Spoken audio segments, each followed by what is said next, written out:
gjorde jeg vel i bund og grund. Jeg havde en syg mormor, som fik en masse problemer.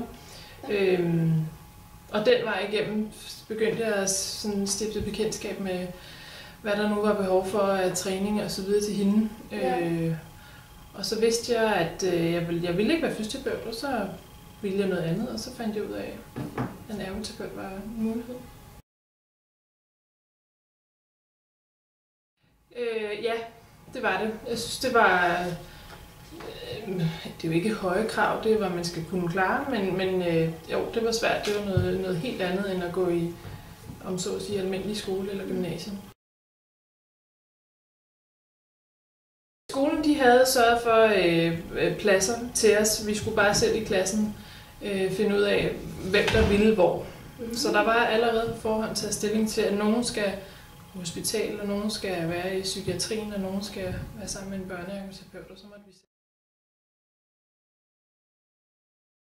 Nej, jeg synes ikke, jeg manglede noget, men jeg synes måske nok, skolen planlagde, eller de laver jo undervisningsplaner, og mange gange så lagde de noget af undervisningen, hvis jeg skulle, så havde vi om psykiatri, men jeg kom først, eller vi havde måske om psykiatri på det ene semester, første eller andet semester, men jeg kom først ud i psykiatrisk praktik, måske et år efter jeg egentlig havde haft den reelle undervisning, så springet var langt fra undervisningen til at jeg egentlig kom ud og skulle lave noget fysisk.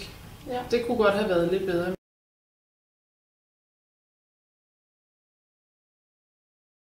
Det afhænger jo meget af tiderne, var jeg ved at sige.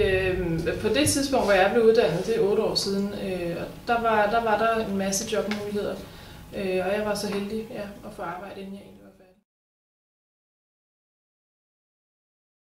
Altså, nu har jeg har prøvet lidt af hvert.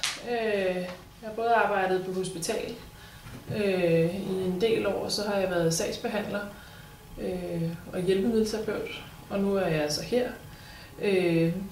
Jeg har prøvet lidt af hvert, men det arbejde helst ved, det er med genoptræning af hjerneskadede borgere. Nogen, der enten får en blodprop eller en hjerneblødning. Ja, der er stor forskel på, hvad man laver, og hvilke tilgange man skal have til de patienter, man nu har. Så ja, der er stor forskel.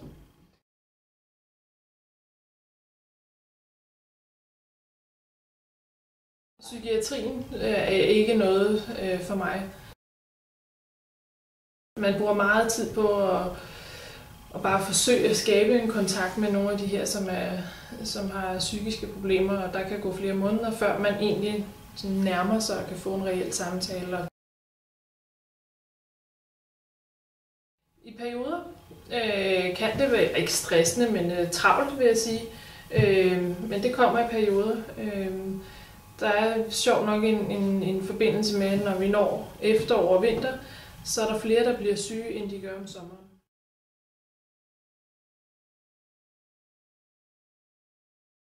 Der er mulighed for at tage en masteruddannelse eller en kandidat, og altså også forske til noget Ph.D., så det er der mulighed for.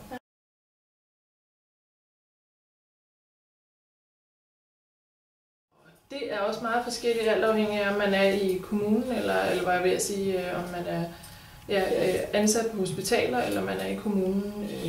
Jeg vil skyde på en startløn på hospitalerne er måske 22.000 plus minus, og ude i kommunerne er det vel 5-26.000, tror jeg.